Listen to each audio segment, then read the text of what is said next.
तो कल तक जिस सीरिया को अमेरिका आतंकवाद का गढ़ बताता था, उस पर आज ट्रंप इतने मेहरबान क्यों हो गए?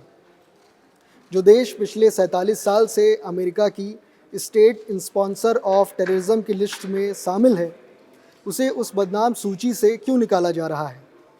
और अमेरिका अल-शरा के जिस संगठन को आतंकवादी मानता था, उसके जरिए लेबनान का मसला सुलझाने की कवायद क्यों हो रही है? इस वीडियो में समझिए ट्रंप के इस कदम के पीछे की पूरी कहानी, बदलते अमेरिका सीरिया के रिश्ते और मध्य पूर्व में अमेरिका की नई रणनीति के बारे में। नमस्कार, मेरा नाम है विनय त्रिवेदी और अनएडिटेड के इस वीडियो में आपका स्वागत है।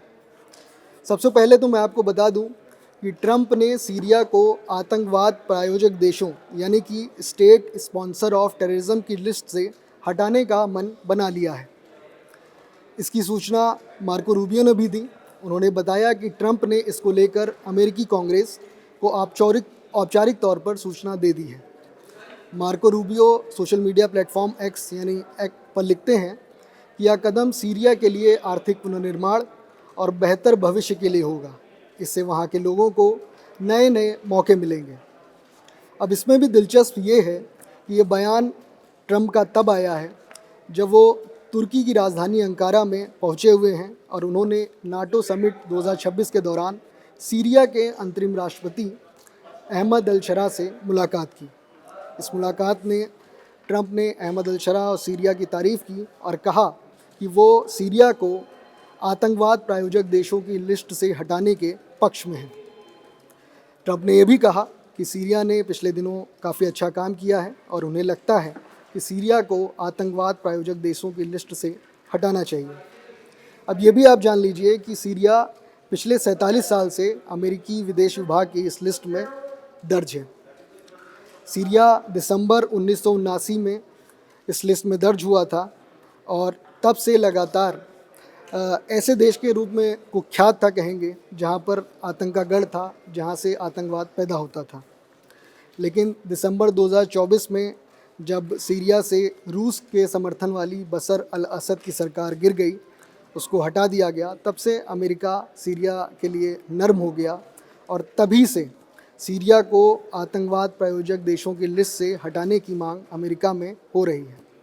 इसमें भी खास बात यह है कि अमेरिका में जो तो प्रमुख सियासी पार्टियां हैं, यानी कि डोनाल्ड ट्रंप की पार्टी रिपब्लिकन और जो बाइडेन की पार्टी, कमला हैरिस की पार्टी डेमोक्रेट्स, दोनों के सांसद कभी ना कभी अगाहे बगाहे इसकी मांग करते रहे हैं कि सीरिया को आतंकवाद प्रायोजक देशों की लिस्ट से हटा देना चाहिए।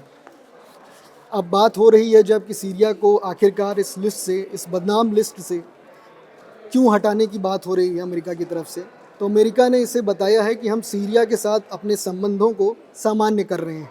जो पहले खटाई में थे उन्हें सामान्य करने की कोशिश की जा रही है। इससे पहले भी अमेरिका ने एक ऐसा कदम उठाया था जिसे सीरिया के लिए नरमी वाला माना जा रहा था। पिछले साल हयात तहरीर अल-शाम यानी अल-नुसरा का ये दूसरा नाम है, अल-नुसरा को विदेशी आतंकवादी संगठन की लिस्ट से अमेरिका ने हटा दिया था। और आपको जानकर हैरानी होगी कि ये वही संगठन है जिसने बशर अल-असद की सरकार, जो रूस के समर्थन वाली थी, उसको हटाने के लिए जो विद्रोह हुआ था उसका नेतृत्व इसी संगठन ने किया था और इसके मुखिया तब अहमद अल-शरा हुआ करते थे, जो इस समय सीरिया के अंतरिम राष्ट्रपति हैं। इसमें भी एक बात बताएं कि पूरा पेच है क्या, ट्रंप क्यों चाहते हैं कि सीरिया के लिए पूरी दुनिया का जो सोचना है, अमेरिका का जो सोचना है, रुख है, वो बदलना चाहिए। दरअसल एक बात आ रही है कि ट्रंप चाहते हैं कि लेबनान का जो मसला है इसको इजराइल अब हल ना करे, क्योंकि वहाँ पर लगातार हमले हो रहे हैं, लोगों की जानें जा रही है, ऐसा ट्रंप का कहना है। तो ट्रंप चाहते हैं कि इसमें लेबनान दखल दे, लेबनान में सीरिया दखल दे, क्योंकि उनका पड़ोसी देश है, और किसी तरह ये मामला सुलझ जाए। तो इसके लिए जब नाटो में समिट हुई और अहमद अल-शरा यानी सीरिया के अंतरिम राष्ट्रपति से जब डोनाल्ड ट्रंप ने मुलाकात की, तब उन्होंने कहा भी कि उम्मीद है कि इजराइल साउथ लेबनान से अपनी आर्मी वापस बुला लेगा। ट्रंप ने उम्मीद जताई कि इजराइल वहाँ से हट जाएगा और फिर सीरिया और अहमद अल-शरा उसमें दखल दे सकेंगे, हिजबुल्लाह से सीधे बातचीत कर सकेंगे या जो कार्रवाई होगी वो करेंगे। लेकिन ट्रंप ने ये पक्का वादा नहीं किया, ये कोई ऐसा दावा नहीं किया कि इजराइल उनकी बात मान ही लेगा। और ना ही ट्रंप ने इसको लेकर कोई समय सीमा बताई। उन्होंने कहा कि मैं लेबनान का मुद्दा बिना खून खराबे के हिजबुल्लाह को बिना और चोट पहुंचाए, जितने लगातार लोग उनके ख़त्म हो रहे हैं वैसे ख़त्म करना चाहता हूं सीरिया और अहमद अल शरा के ज़रिए।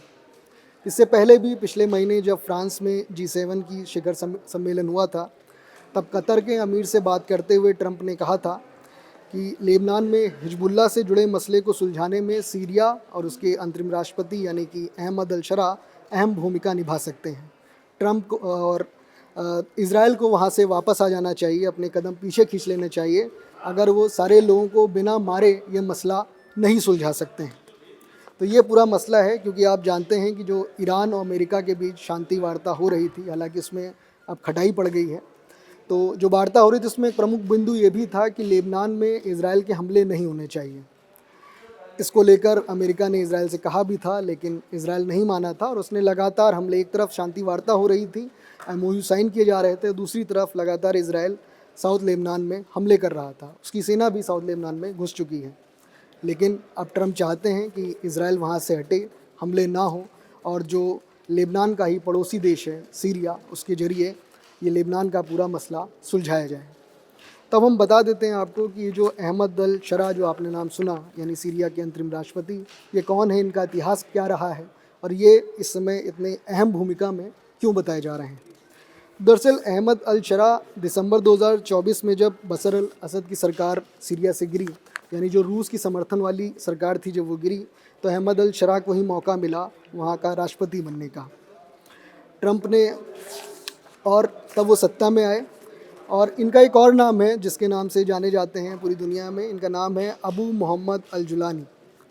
और इससे पहले जब वो सीरिया के राष्ट्रपति नहीं बने थे, तो जो दुनिया के सबसे मोस्ट वांटेड आतंकी हैं उनमें से एक हुआ करते थे और अमेरिका ने इनके सर पर 10 मिलियन अमेरिकी डॉलर, यानी अगर भारत की रुपयों में देखें तो वो करीब बैठता है 95 करोड़ 49 लाख 85 हज़ार रुपये। तो इतना बड़ा इनके सर पर इनाम था। लेकिन जब 2024 में बशर अल असद की सरकार सीरिया से गई तो अहमद अल शरा को मौका मिला और उसके बाद सीरिया और अमेरिका के बीच कई राजनयिक बैठकें हुई। उसमें यह तय किया गया कि जो अहमद अल शरा के सिर पर इनाम है उसे हटा लिया जाएगा, उसे ख़त्म कर दिया जाएगा। और अमेरिका ने ऐसा किया भी, आधिकारिक रूप से घोषणा की कि जो अहमद अल शरा के सिर पर इनाम है उसको हम ख़त्म करते हैं। तो ये पूरा मामला था। दरअसल मामला ये ईरान से शुरू हुआ है और ईरान का जो लेबनान वाला पेज फंसा हुआ है MOU में, उसका पूरा मसला है। अमेरिका चाहता है, ट्रंप चाहते हैं कि ये पूरा मसला जो लेबनान में है, हिजबुल्लाह है, इसको अल-नुसरा सुलझाए और इज़राइल अब उससे दूर रहे। हालांकि देखने वाली बात होगी कि इज़राइल कितनी ट्रंप की बात मानता है और कितना इस मुद्दे पर उनके साथ सहमत होता है। तो सीरिया और अमेरिका के मुद्दे पर ये वीडियो कैसा लगा आप कमेंट करके बता सकते हैं।